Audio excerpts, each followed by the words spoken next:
আসসালামু আলাইকুম এভরিওয়ান, সবাই কেমন আছেন? আশা করছি যে যেখানে আছেন ভালো আছেন, সুস্থ আছেন, আল্লাহর রহমতে আছেন। চলে এসেছি আজকে ইনস্টাপটে রান্না করতে। নিয়ে এসেছি আজকে মজাদার ল্যাটকা সবজি পোলাও রেসিপি নিয়ে। চলুন তাহলে দেখে নেওয়া যাক কী কী উপকরণ লাগছে আমাদের আজকে।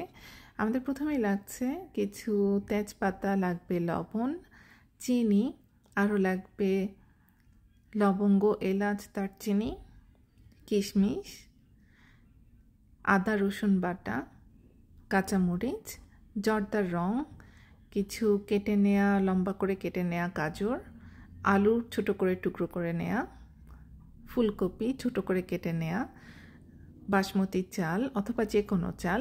আজকে পুরো রান্নাটা হবে ঘিতে। এবং আমাদের আরও লাগবে ছোটো করে কেটে নেওয়া গাজর এবং মটরশুঁটি। চলুন তাহলে শুরু করে দেওয়া যাক আজকের রান্না ইনস্টাপটে। বিসমিল্লাহির রহমানির রহিম। প্রথমে আমরা ইনস্টাপট চালু করে সতে বাটনে ক্লিক করে দেখব যেটা 12তে আছে আর মোড়ে আছে। তো আমরা এটা একটু মিনিট বেশি করে 15তে বা তারও বেশি করে নিব এবং তারপরে এক এক করে ইনগ্রেডিয়েন্টস ইনস্টাপটে আমরা ঢালতে থাকব। তো বিসমিল্লাহির রহমানির রহিম বলে আমরা প্রথমেই ঘি ঢেলে নিলাম। ঘি যেহেতু পুড়ে যাওয়ার টেন্ডেন্সি থাকে, তাই ভিতরে আমি সামান্য একটু রান্নার জন্য তেল দিয়ে নিলাম, খুব বেশি দিব না যাতে ঘিটা না পুড়ে। তো হালকা একটু যখন দেখব যে গলে এসেছে, তখন আমরা ভেতরে কিশমিশ এবং লম্বা করে যে কেটে রেখেছিলাম গাজর, সেটাও দিয়ে দেব। একটু বলে রাখি, এটা সম্পূর্ণই অপশনাল। এই এখন যেটা দেখতে পাচ্ছেন গাজর এবং কিশমিশ, এটা জাস্ট বাচ্চাদের জন্য রান্নাটা হচ্ছে আজকে যেহেতু, তাই ওদেরকে একটু অ্যাট্রাক্ট করার জন্য, আকর্ষণীয় করার জন্য এটা একটু গার্নিশের জন্য দিব। আপনারা যদি চান এই স্টেপটা পুরোপুরি স্কিপ করে শুধু ঘি এবং তেলের থেকে শুরু করতে পারেন বাকি উপকরণ দেয়া। তো আমরা একটু হালকা ভেজে নেব এটা কিশমিশ এবং গাজর। তারপরে এটা উঠিয়ে একটা আলাদা বাটিতে ঢেলে রেখে আমরা বাকি যে তেলটা আছে সেটার ভেতরে লবণ, চিনি, তারপরে আদা রসুন বাটা, এলাচি, দারচিনি, লবঙ্গ এইসব দিয়ে, তেজপাতা, কাঁচামরিচ এসব দিয়ে হালকা একটু আমরা ভেজে নেব যতক্ষণ না যে আদা রসুনের যে একটা কাঁচা গন্ধ সেটা চলে যাচ্ছে। এবং তারপর এক এক করে উপকরণগুলো আমরা দিতে থাকবো। যেমন কেটে রাখা আলু দিলাম, তারপরে গাজর যে ছোট ছোট করে কেটে রেখেছি আলুর মতন সেটা, মটরশুঁটি।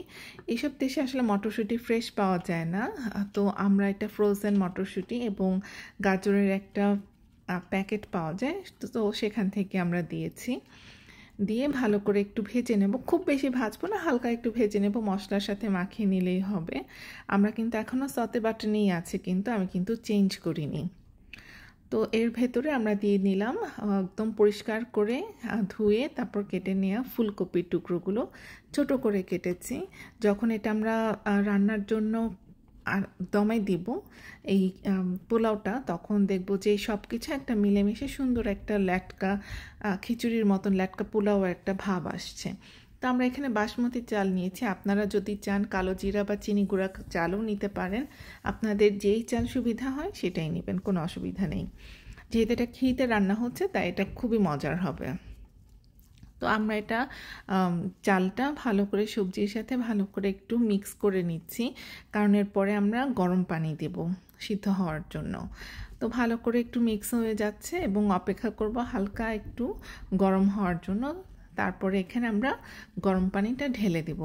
গরম পানিটা সেই পর্যন্তই দিব যাতে এই সবজি এবং চাল এটা যেন ডুবে থাকে, ওই পর্যন্তই আমরা পানিটা দিব। তাহলে সুন্দর মতন ল্যাটকা খিচুড়ির একটা কনসিস্টেন্সি আসবে, নরম নরম। সরি, ল্যাটকা খিচুড়ি নয়, ল্যাটকা পোলাও।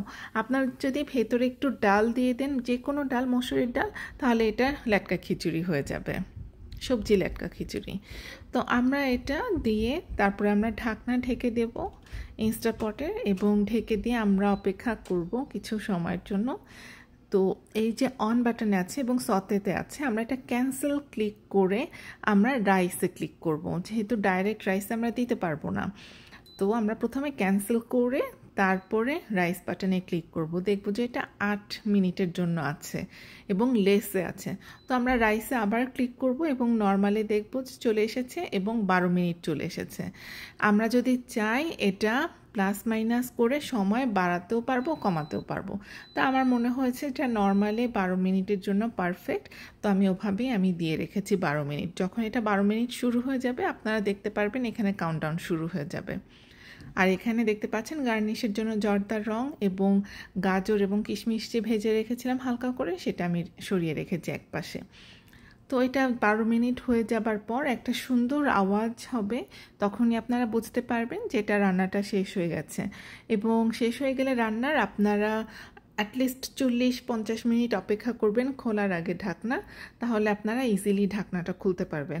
আদারওয়াইজ যদি প্রেশার কুকারের মতন ঢাকনা খুলতে যান তাহলে ধোঁয়া উড়ে চারপাশে একদম কিচেনটা নোংরা করে ফেলবে, কাউন্টার টপে সব কিছু। সেটা নিশ্চয়ই আপনারা চান না, তাহলে এই জন্য আধা ঘন্টা বা 50 মিনিট আপনারা অপেক্ষা করবেন খোলার জন্য। তারপর যখন সম্পূর্ণ বাষ্প উবে যাবে তখন আপনারা ঢাকনাটা খুলে দেখবেন চমৎকার ল্যাটকা সবজি পোলাও রেডি। দেখতেই পাচ্ছেন কত সুন্দর কালারফুল হয়েছে, খুবই সুন্দর একটা সুঘ্রাণ আসছিল এই পোলাও থেকে। আপনারা এটা ছোটোদেরকে খাওয়াতে পারেন, যেহেতু এটা হালকা একটু মিষ্টি, ঝাল মোটেই না। কাঁচামরিচগুলো আমি কিন্তু একদম আস্ত দিয়েছি, আমি ফালি করে দেইনি, যাতে বাচ্চারা খেতে পারে। এবং যদি ঘরে অসুস্থ কেউ থাকে বা বয়স্ক কেউ থাকে তাদেরকেও আপনারা দিতে পারেন, তারা খুব মজা করে আরাম করে খাবে। খুবই মজার হয় এই রেসিপিটা, খুবই স্বাস্থ্যকর। আমি উপরে একটু জর্দার রঙও দিয়ে দিলাম যাতে বাচ্চাদের আরেকটু অ্যাট্রাক্ট করার জন্য, কারণ বাচ্চারা তো খেতে চায় না সহজে। তো একটু এরকমভাবে কালার দিয়ে, ফুড কালার দিয়ে, তারপরে এভাবে যদি একটু গার্নিশ করে আপনার পরিবেশন করে ওদেরকে, তাহলে ওরা খুব মজা করে খাবে। তো আজকে এই পর্যন্তই দর্শক মণ্ডলীরা, আশা করছি আজকের রেসিপিটা সবার খুব ভালো লেগেছে। ভালো লাগলে অবশ্যই লাইক, কমেন্ট এবং শেয়ার দিয়ে পাশেই থাকবেন। আজকে এই পর্যন্তই, আল্লাহ হাফেজ।